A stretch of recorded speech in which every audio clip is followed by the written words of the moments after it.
नमो वरहंताणं नमो सिद्धाणं नमो वार्याणं नमो वज्रायाणं नमो लोये सवसागुणं शुद्धात्मान्मनेकान्तं साधुमत्तं मंगलं वन्दे सन्तस्तिसिद्ध्यर्थं सन्तस्त्यर्थप्रकाशकम् मंगलम भगवान वीरो मंगलम गौतम गणे मंगलम कुंद कुंदाद्यो जैन धर्मोस्तु मंगलम सर्वमंगल मंगलम सर्वकल्याणकारकम प्रधानम सर्वधर्माणां जैनम जयतु शासनम नमः श्री वर्धमाना निर्धूत कल्लात्मने सालोकानां यद विद्या दर्पणायते। ओम नमः ओम नमः।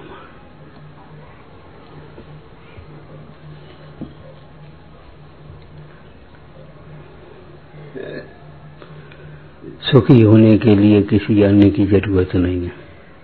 क्यों?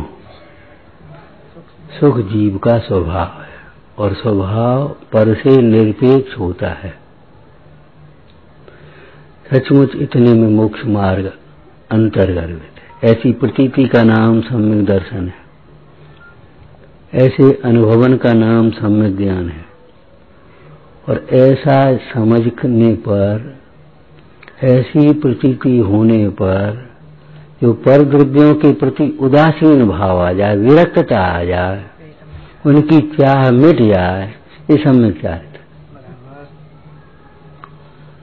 पर द्रव्य दुख का भी कारण नहीं है, इसलिए पर द्रव्य के छूटने मात्र से, हटने मात्र से दुख भी दूर नहीं होगा।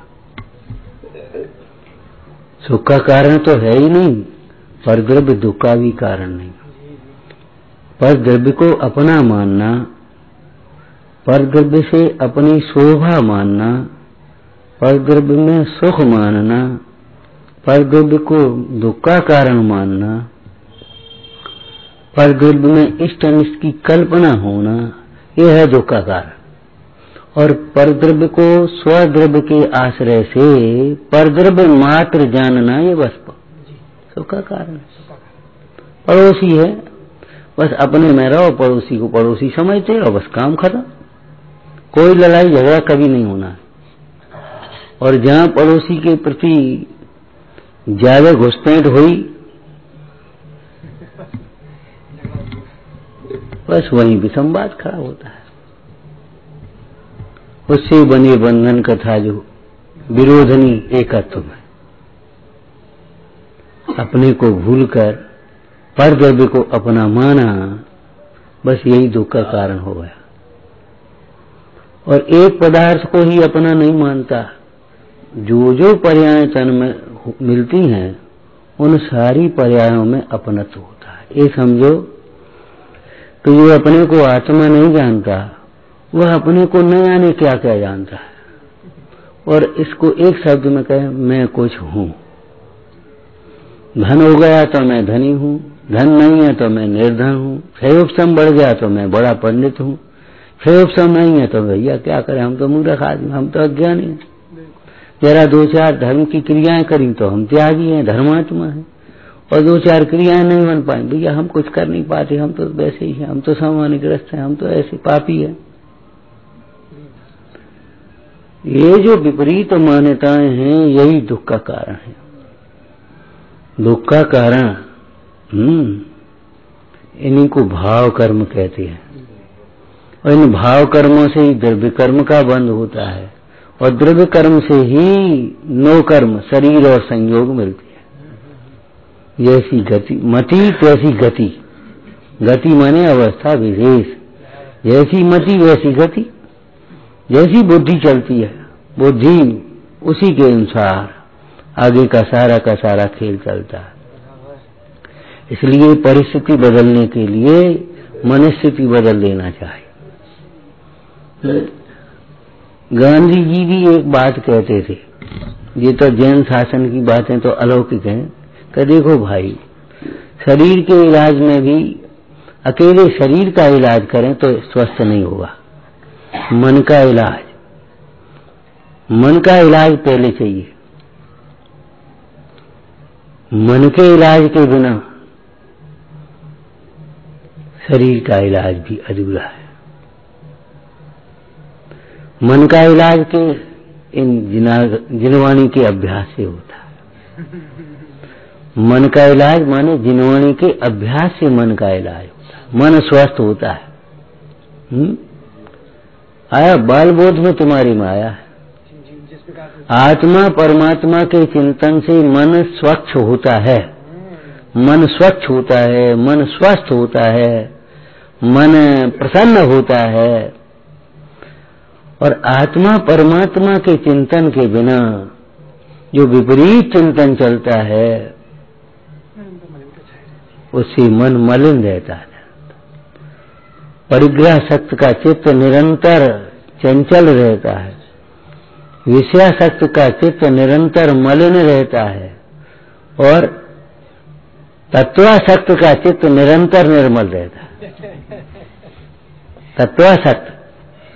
तत्वासक्त तो जानते होते हैं, तत्व में आसक्त। आसक्त का मतलब उसके बिना चैन नहीं पड़े, वो एक खुराक है। जैसे चाय वाले को चाय कितना भी मिल जाए, चाय नहीं मिला तो उसे चाय नहीं मिली, चाय नहीं।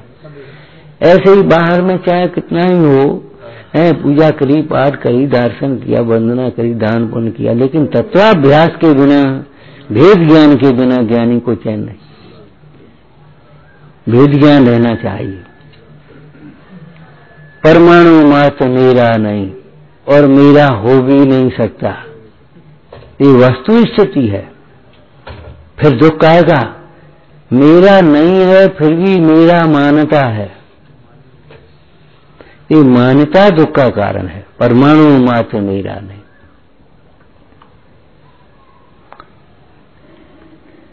मेरा सर्वस्व मेरे में है।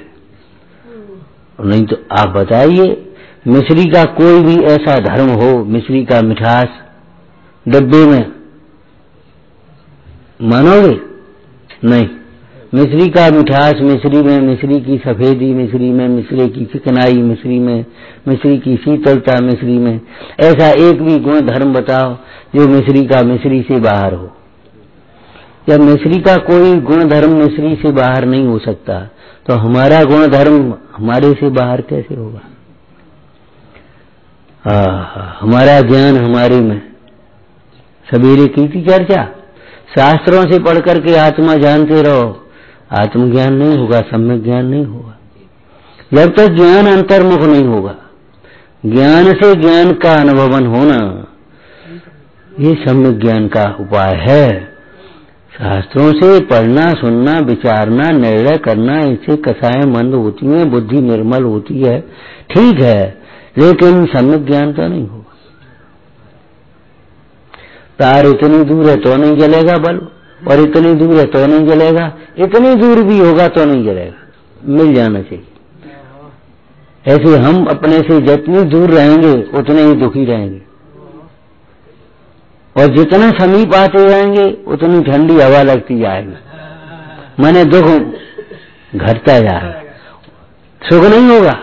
और जहां अपने उपयोग ने अपने गायक भाव को छुआ, आनंदमय स्वभाव को, बस सुखी होगा। ध्यान रखना भाई, अपना सर्वस्व अपने में, ये कहने की बातें नहीं है, ये तो तपस्या है। बैठ करके एकांत में विचार करो और विपरीत का परिहार करो। विपरीत जो विकल्प आते हैं, जिनके कारण से हमारा जीवन उलझन में पड़ा रहता है, दुखी बने रहते हैं, अनुकूलताओं में भी दुख, और ये कला ऐसी है प्रतिकूलताओं में भी सुख। तो ये चिंतन में लाओ भाई, मेरा सर्वस्व मेरे में, माने मेरा ज्ञान मेरे में। तो जब मेरा ज्ञान मेरे में है तो यहाँ हम बाहर में भटकते रहे, ज्ञानों को गेयों में लगाते रहे, उपयोग निमित्तों में लगाते रहे, तो कहां से आएगा ज्ञान? बताओ। जिसके आश्रय से केवल ज्ञान, कल भगवान का केवल ज्ञान कल्याणक था, जिसके आश्रय से केवल ज्ञान प्रकट होगा उससे मत ज्ञान नहीं हो सकता है। पुष्पा स्वामी कहते 2 कोस जो चल सकता है वो आधे कोस नहीं चल पाएगा। जिसके आश्रय से केवल ज्ञान प्रकट होगा उसके आश्रय से क्या नहीं होगा? केवल ज्ञान में से ही तो सारी विद्याएं निकली हैं। प्राणानुवाद पूर्व है ये, चौदह पूर्व में, जिसको आयुर्वेद कहते हैं, वैदिक डॉक्टर, ज्योतिष का अलग है, अष्टांग निमित्त वगैरह ज्ञान अलग है। ये सारा का सारा ज्ञान आत्मज्ञान की स्वच्छता में से प्रकट होता है। वो आत्मन ज्ञान की प्राप्ति के लिए हमारे इन ज्ञानियों ने, मुनीश्वरों ने जंगल में जाकर के तपस्या की थी। और जिनको हम पढ़ पढ़ करके ज्ञानी होना चाहते हैं, वो विद्यालय में नहीं पढ़े थे, बताओ। उनको उनका समय सार है, प्रवचन सार, नियम सार, ये पढ़ करके तुम ज्ञानी होना चाहते हो। अब जो बता कौन कौन कहां से ज्ञानी हुए थे, सो बताओ। शास्त्रों में से ये मिलेगा, पढ़ने सुनने से ये समझ में आएगा कि मेरा ज्ञान मेरी में, मैंने ज्ञान का पता मिलेगा, ज्ञान नहीं मिल पाएगा, ज्ञान का मार्ग मिलेगा। दूसरा ऐसे ही मेरा सुख मेरे में, कहां ढूंढते हो? अब अपनी को धर्मोपदेश का मतलब ये है दुनिया को सुनाना नहीं भैया। धर्मोपदेश माने अपने को संबोधन करना, वो आत्मन। एक और तो तू कहता अपना सुख अपने में है और तुम सुख ढूंढ रहे हो बाहर में, संयोग सुख के लिए बाहर के इष्ट संयोग जुटाते रहते हो। है? कोई ये बात मान सकता है कि बोझा बढ़ने से आराम मिलता जाए? जब बोझा बढ़ने से आराम नहीं मिल सकता तो परिग्रह बढ़ने से सुख कैसे हो सकता है? बोझा उतारने की जरूरत है।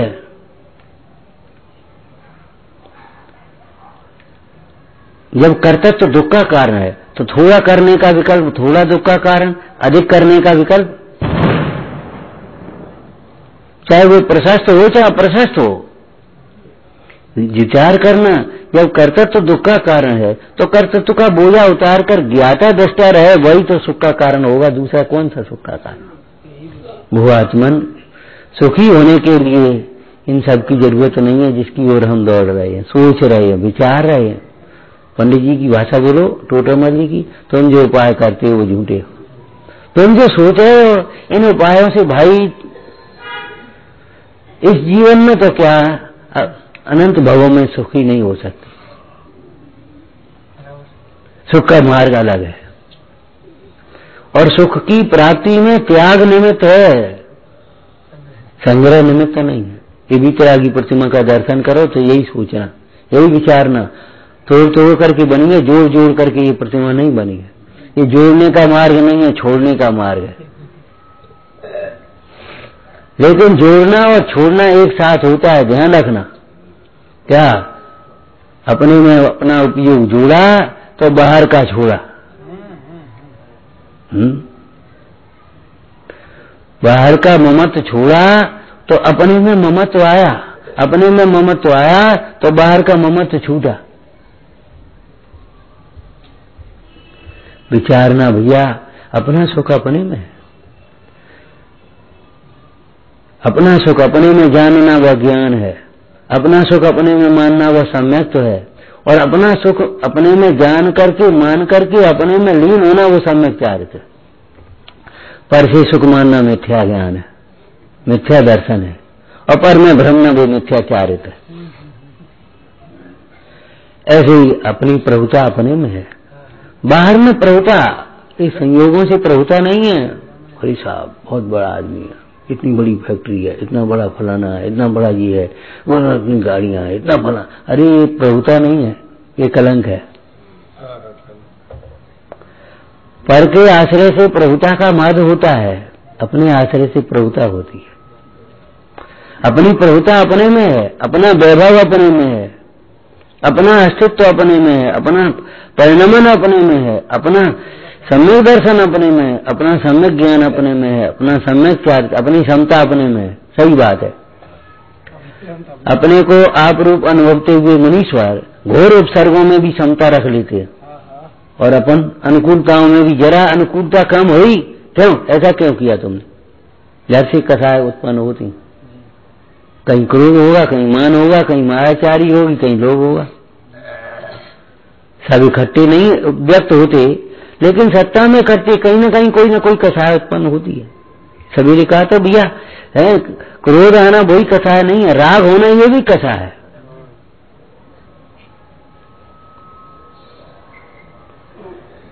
बस इतना ही तो मोक्ष मार्ग है। मोक्ष मार्ग बहुत संक्षिप्त। मोक्ष मार्ग का अर्थ जानते होगे?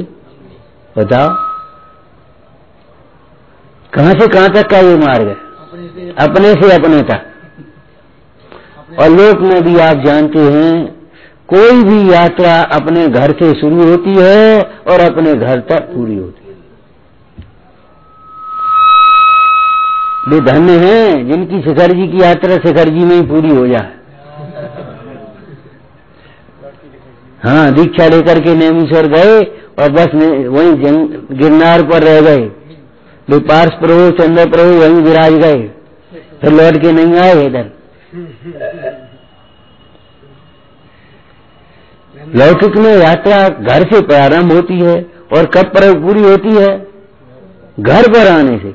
तो मोक्ष मार्ग भी अपने श्रद्धा से पूरा होता है और अपने में लीनता हो गई तो मोक्ष मार्ग पूरा हो गया, बस मुक्त हो गया। क्या कहा? अपने स्वरूप को पहचाना, अपने स्वरूप की प्रतीति हुई, अपने स्वरूप की भावना आई, ये मोक्ष मार्ग प्रारंभ हो गया और अपने स्वरूप में लीन हो गया, ये मुक्त हो गया। इससे ज्यादा कुछ है ही नहीं। मोह में मत नाचो, अनादिकाल की लगी मोह को अब तो छोड़ो भाई। कितनी करुणा से कहा, तेजब जगदानी मोह मा जन्मलीनम, अनादिकाल की लगी मोह को अब तो छोड़ो। ये परम सत्य बात है। केवल आत्मा में ही नहीं, अखिल विश्व में कुछ करने की गुंजाइश नहीं। हम कुछ नहीं कर पाएंगे सिवाय विकल्प करने की, कुछ नहीं कर पाएंगे। जिसकी आयु पूरी हो रही हो उसको कोई नहीं बचा सकता। आयु पूरी हुए बिना कोई मारने वाला नहीं है। ऐसे ही साता का उदय नहीं हो, पुण्य का उदय नहीं हो तो कोई नहीं दे सकता। असाता का उदय नहीं हो तो कोई प्रतिकूलताएं नहीं दे सकता, दुखी नहीं कर सकता। ये परम सत्य बात है। कर नहीं पाएंगे, कुछ नहीं कर सकते। हमारे करने के विकल्प झूठे हैं। पंडित जी ने कहा, मोक्ष मार्ग प्रकाशक में से ही बोलो, एक ग्रंथ विराजमान है, बोलो इसमें से। मुर्दे को कोई जिंदा मान करके उसके जिलाना चाहे, खिलाना पिलाना चाहे और उसको जिंदा करके अपने अनुकूल परिणमा करके सुखी होना चाहे तो असंभव उपाय है। उस मुर्दे को मुर्दा मानकर संस्कार करें और ये सोचें जगत की ऐसी रीति है, बस यहाँ से मोह छोड़ करके अपना कल्याण करें, बस यही उपाय है। विचार करो, बलभद्र और नारायण का कितना प्रेम होता है, कितना प्रेम। मुर्दा को मुर्दा मानने को तैयार नहीं है और ले फिर रहे भैया भैया भैया। लेकिन आखिर को 6 महीने में 4 से मोह का वो है ना स्थिति, वो टूटती है और बस बताओ उसका संस्कार किया, स्वयं विरक्त होकर के दीक्षा ली। सुखी होने के लिए ये सब छोड़ना होगा। क्या भाई आपको सोना है, आराम करना है, आराम के लिए आंख बंद करनी होगी कि आंख खोल करके बता, चलो घूमना, आराम करना, थक गया तो घूमने में थकान है, आराम नहीं। आराम के लिए घूमना नहीं है, चलना नहीं है, करना नहीं है, खाना नहीं है, उठना नहीं है, बैठना नहीं है, कुछ बताओ क्या है? बस सहज अवस्था। एक योग में सब आसन होता है आराम के लिए, सारे आसनों की थकान सब आसन में मिलती। तो सब आसन क्या है? देखो शरीर से नहीं समझ पाओगे, बोलने लगे जल्दी से, खुजली पड़ गई। सब आसन जानते हो? सबको सब समझना, इस मुर्दे को मुर्दा समझना और इससे अपना उपयोग समेट देना। सबको सब समझना, ये मुर्दा है। जिंदा कहा जाता है, मुर्दा कह रहे हैं आप कि हाँ, शरीर के संयोग से जिंदा कहा जाता है। ऐसी लोक में रीति है, कहने की, व्यवहार नए की पद्धति है। बोलो, पानी मीठा कहा जाता है कि नहीं? शक्कर के संयोग से लड्डू मीठे कहे जाते हैं, पूड़ी मीठी कही जाती, नमकीन पूड़ी और मीठी पूड़ी उसी आटे की है कि नहीं? बता। क्यों भाई, नमक के संयोग से नमकीन कहीं आती है, और बोलो गुड़ के आश्रय से मीठी कहीं आती भाई, कहीं आती नहीं। नमकीन से मीठे से, तो सेव मीठे के नमकीन, सेव का आकार तो वही है, उसमें कोई दम ही नहीं है। मिश्री के सहयोग, शक्कर के सहयोग से वो मीठे कहे आते हैं, और नमक के सहयोग से ऐसे ही समझ लो आप। क्या करे, जीव के संयोग से ये जिंदा कहा जाता है, और इसके संयोग से जीव को हम कहेंगे जड़ बुद्धि है, अचेतन है। चेतन ही नहीं है, चेतन होते हुए भी अचेतन है, संगी होते हुए भी असंगी है, ये समझ लो भैया। देह भिन्न है, आत्मा भिन्न है, परम सत्यवाद है। इस भिन्नता को कोई मिटा नहीं सकता। भिन्न होंगे ये बात छोड़ देना, अभी भिन्न है, और भिन्न इसीलिए होंगे कि भिन्न हैं। जो भिन्न है वही भिन्न हो सकते हैं, जो भिन्न नहीं है वह भिन्न नहीं हो सकते। कोई मिश्री को और मिठास को अलग करके बताए,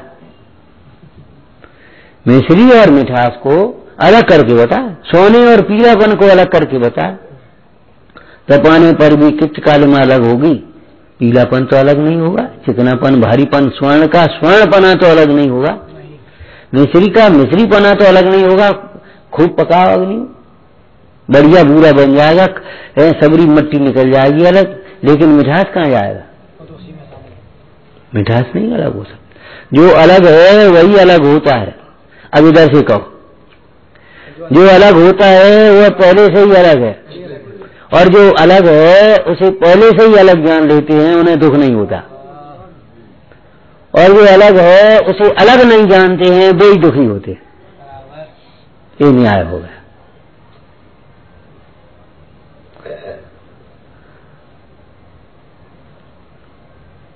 अमृतचंद स्वामी का ये कथन बहुत गंभीर है और परम सत्य है, परम हितकारी है। क्या? धर्म ही कमाने लायक है, धर्म ही बढ़ाने लायक है, धर्म ही पूर्णता के लायक। बाहर के संयोगों की पूर्णता नहीं होती। जो बच्चों को सुविधाएं देते, संस्कार नहीं देते, ये बड़ी भूल होती है। संस्कार से काम चलेगा, सुविधाओं से काम नहीं चलेगा।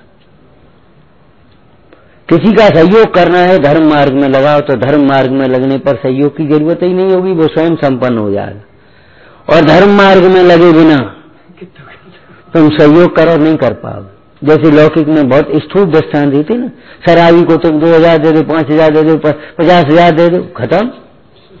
एक ही उपाय है उसके उद्धार का, शराब छुड़ाना, जुआरी का जुआ छुड़ाना। क्यों भाई, और कोई उपाय है? पहला उपाय ये है, जुआरी का जुआ छुड़ाना, शराबी का शराब छुड़ाना। ये बहुत लोकनिंद शब्द है, लोकनिंद प्रवृत्ति के दृष्टांत है। अब यहां लगाओ, एक ही उपाय है, मोही का मोह छुड़ाना। मोही का मोह छुड़ाना, ज्ञान जगाना, यही उत्तम उपकार है। और तीर्थंकर भगवंतों ने यही उपकार किया है। वीतरागी परमेश्वर, बस इतना ही करेंगे, ठीक है। वीतरागी परमेश्वर प्रसन्न होकर के कुछ देते हैं? बोलो। अरे एक बालक बोला, बालक माने 40 वर्ष का बालक वो, क्या ये बताओ, भगवान कुछ देते नहीं, उनकी पूजा क्या करें? हमने कहा तुम्हारे पिताजी हैं कि नहीं है? क्या हैं? कुछ देते हैं आप तुम्हें? क्या आप खा देंगे? उन्हें हमको पाला पोसा पढ़ाया लिखाया, अब हम कुछ कमाने लगे। अब तो हम कह देते पिताजी तुम्हें भी चाहिए तो लो, आप खूब धर्म ध्यान करो। तो हमने, अब तुम कहा पिताजी की 5 हुए। अरे साहब, जो हम कमा रहे आज इस लायक हो गए, वो पिताजी का ही तो सब मैंने। तो आप समझ लो, एक पिता भी पुत्र को अपने पैरों खड़ा करता है, कमाना सिखाता है। तो हमारे भगवान भी देते ही रहेंगे, बस तुम्हें बांटेंगे, दे ले जा ले जा। अरे हमारे भगवान भी सुखी होना सिखाते, सुखी होने की कला बताते हैं। क्या बताई कि तुम्हारा सुख तुम्हारे में है भाई, बाहर में नहीं है, नहीं है, नहीं। बाहर में अनंत काल में भी सुखी नहीं होगा, और अंतर में देखे तो अभी भी सुखी है, दुखी होता ही नहीं है जी। दुखी आत्मा नहीं होता, दुखी आत्मा को भूखता है वह होता है। कोई आदमी नालियों में नहीं देखता, बेहोश जो इंसानियत भूल जाता है, मदिरा पान करता है, वो नालियों में लुढ़कता फिरता है। ऐसे ही जो अपने को भूल करके पर को अपना मानता है वह जीव दुखी होता है, हैरान होता है। भैया अपने को पहचानो। सवेरे की लाइन बोलो भैया। अपने लिए अपने से सुंदर विश्व में कोई नहीं है। अपने लिए अपने से संपन्न अपना प्रभु अपना ही है। तुम्हारी लौकिक भाषा का बोले या शास्त्रीय भाषा का बोले, देखो प्रत्येक जीव भगवान है, लेकिन अपना भगवान है, दूसरे का भगवान नहीं। लौकिक भाषा में हम कहते थे, जल्दी समझ लेते, देखो भाई खुदा तो सब है, लेकिन दूसरे को खुदा नहीं है कोई। दूसरे का खुदा कोई नहीं है, दूसरे का कर्ता कोई नहीं है। प्रत्येक जीव अपना भगवान है, अपना प्रभु है, अपना कर्ता है, अपने परिणाम का भोगता है, दूसरे का भोगता नहीं हो सकता। दूसरे को तेरे परिणाम का फल तुझे भोगना पड़ेगा। शरीर के लक्ष्य से अवक्ष भक्षण करेगा, शरीर नहीं भोगेगा। परिवार के लक्ष्य से अन्याय करेगा, नीति करेगा, छल प्रपंच करेगा, परिवार नहीं भोगेगा। समाज के लक्ष्य से तुम्हारा राग द्वेष करेगा और लगा रहेगा, समाज नहीं भोगेगा। तेरे परिणाम का फल दूसरा कोई भोगना चाहे तो भी नहीं भोग सकती। बांटना चाहे तो बांटे, बताओ। एक बालक को हेरा सा बैठ गया माँ के पास, जबरन बेटा दूध जा दूध जा, वो बैठ गया और वो माँ पूरी बना रही थी, झट से एक छींटा पड़ा गर्म घी का, तो जलन हो गई। अब उसने झट से वो दवाई वाई लगाई, जड़ से फटाफट पानी में डाली, पट्टी वाली। अब जलन पा रही, बेटा अब ये जलन तुम्हें ही भोगनी पड़ेगी। बांटी थोड़ी ही आ सकती है, सुख दुख कोई न बांट सके हुए परम सत्य जानो। क्यों? क्या सुख दुख अपने ही परिणाम का फल है। दृष्टांत बोलो, बहुत संक्षेप में थोड़ा बोलना। जो व्यापार अकेले किया जाता है उसके हानि लाभ को कोई दूसरा कैसे बांटेगा? साझे का व्यापार हो तो बांटेंगे। हमारा तुम्हारा साझा आधे आधे का तो आधी नुकसान है, तो आधी तुम्हारी आधी हमारी। चार जने साझेदार होकर के कोई काम करें तो हानि चारों में बटेगी। 10 जने शेयर 10 शेयर होंगे तो 10 में बटेगी। लेकिन अकेले व्यापार कर रहे तो उसका लाभ हानि अकेले भोगेंगे। तो जो हमारा जो व्यापार है परिणामों का, वो अकेले का है। इसलिए उस परिणाम का फल अकेले ही भोगना है, अकेले ही भोगना है। हम आपके परिणाम का फल नहीं भोग पाएंगे और आप हमारे परिणाम का फल नहीं भोग पाएंगे। ये बिल्कुल सच्ची बात है। उस दिन बेदाया जी बोले वहां मोह में, मैंने की बड़ी आश्चर्य की बात है। नारायण और बलभद्र जैसे लड़के अपने माता पिता को नहीं बचा सके। हमने कि तुम्हारे बच्चे ही तुम्हें नहीं बचा पाएंगे, भ्रम में मत रहना, भरोसे मत रहना। और तुम भी अपने माता पिता को कहाँ बचा पाए? बूढ़े थे, उनके माता पिता शांत हो गए थे, हमें मालूम था। तो हमने तुम अपने माता पिता को बचा पाए?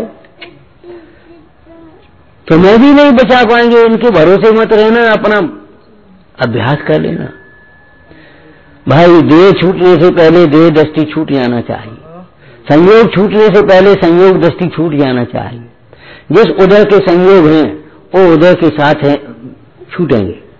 सूर्य की घाम सूर्य के साथ, चंद्रमा की चांदनी चंद्रमा के साथ जाएगी। कुछ नहीं हो सकता इसमें। एक काम करो भैया, एक बक्से में भर के रख लो।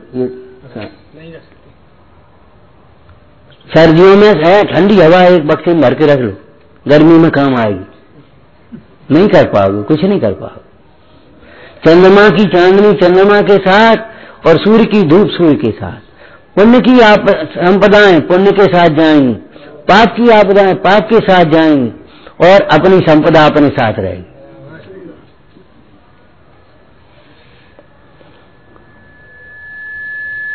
तीर्थंकरों का भी जब पुण्य उस तरह का चला जाता है, पूरा हो जाता है, तो समोसन अलग हो जाता है। ये खड़े रह गए योग निरोध करके। अकेले कहाँ गया समोसन, कहाँ गई विभूति?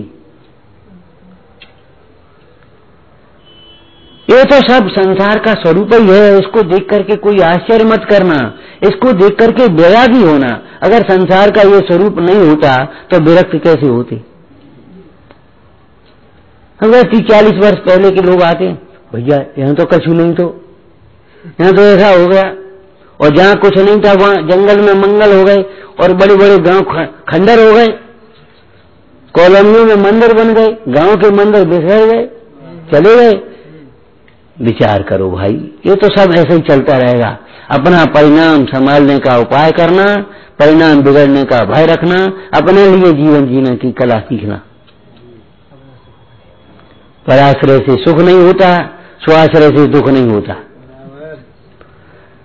अपनी ओर देखने का मतलब है कोई दुखी नहीं कर सकता, और पर की ओर देखने वाले को कोई सुखी नहीं कर सकता। निश्चित बात है, पर की ओर देखने वाले को कोई सुखी नहीं कर सकता, और अपनी ओर देखने वाले को कोई दुखी नहीं कर सकता। सुखी होना है, होना हो नहीं कह रहे हम, होना ही है। सुखी तो सबको होना ही है, दुखी तो रहना ही नहीं है किसी को, लेकिन उपाय विपरीत है, रास्ता गलती पकड़े हम। सुखी होना है तो भाई अपनी ओर देखो, शरीर की ओर नहीं, संयोगों की ओर नहीं। विचारना, ये जिनवानी का अभ्यास अपने लिए करना, अपने परिणामों की निर्मलता के लिए करना, अपने पापों को छोड़ने के लिए करना, अपने रत्नत्रय को प्रकट करने के लिए करना। चाहे दर्शन हो, पूजा हो, भक्ति हो, दान हो, स्वाध्याय हो, जो कुछ भी है, केवल अपने लिए करना, अपने परिणामों की निर्मलता। कल कहा था, अज्ञानी केवल इच्छाओं की पूर्ति के लिए तप करता है, ज्ञानी परिणामों की निर्मलता के लिए तप करता है। परिणामों की निर्मलता के लिए ही साधना है, जीवन है। और परिणामों की मलिनता है तो जीवन क्या मतलब है? कैसा जीवन है जिसमें हम अपनी ओर ही नहीं देख सकें? अरे दुनिया का भूगोल नहीं आता हो, अपने घर की रास्ता तो आए, और दुनिया का भूगोल आता हो, और अपनी घर की रास्ता नहीं मालूम हो तो क्या करेगा बताओ? ये वितराग विज्ञान, ये अध्यात्म ज्ञान अपने घर की रास्ता है, अपने सुख का उपाय है, अपने सुख की रास्ता है। शरीर के लिए भोजन नहीं, शरीर के लिए जितनी श्वास जरूरी है उससे ज्यादा जरूरी आत्मा के लिए स्वाध्याय है। समय नहीं मिलता ये कहने से काम नहीं चलेगा। कितना ही बड़ा सीजन हो, अगर डॉक्टर कह देगा भैया अभी मैं साहब समय नहीं, अगर सीजन चल रहा हो, फिर जाओ मरो, हम क्या करें? इलाज के लिए समय निकालना पड़ेगा, समय निकलने की बात नहीं है, निकले तो इलाज करें ऐसा नहीं। समय निकालो, हम क्या करें? बेड रेस्ट करना है तो करना है, 2 महीने, सीजन चला जाएगा, चला जाए, फिर क्या करोगे सीजन? ऐसे ही यहाँ समय निकाल करके दर्शन करो, समय निकाल करके स्वाध्याय करो, समय निकाल करके तत्व चिंतन करो। काय के लिए हम कर रहे? कुछ सोचो तो सही, विचारो तो सही भाई। कंप्यूटर मत बनो, बस चल रहा है, चल रहा है, चल रहा है। अचेतन मत बनो, चेतन हो, चेतो, अपने बारे में विचार करो, हमारा क्या होगा, क्या होगा? शरीर के छूटने के साथ हमारा नाश तो नहीं हो सकता, कहाँ जाएगा ये जीव? स्वामी जी ने क्या कहा उस बड़ी फैक्ट्री वाले, सेठ मर जाएगा, कहाँ जाएगा? ये फैक्ट्री तो यहीं रह जाएगी। क्यों भैया बता? ये सब तो यही रहेंगे, नेक आंसू बहा देंगे, अच्छे थे खराब थे, ऐसे क्या होगा? ये परिणाम जिन परिणामों के साथ जाएंगे उन परिणाम का फल अपन को होगा। विनय पूर्वक किया गया ज्ञानाभ्यास परलोक में भी काम आएगा, और ये संपदा संयोग सामग्री इस लोक में भी काम नहीं आएगी। अभिमान पूर्वक पढ़ना लिखना भी, क्रियाएं करना भी इस लोक में भी काम नहीं आएगा। जीवन में निर्भयता, निश्चिंतता, प्रसन्नता, ये तो पहली चीज, इसी के लिए तो सब कर रहे, बात बड़ी क्या करने हमें? खूब विचार करना। ओम नमः। हे जिन वाणी भारती तो ही जपू जिन रे जो तेरी शरण गए। वाणी के ज्ञान ते सूझे लोकालो सो वाणी मस्तक नमो सदा देत हूँ धो।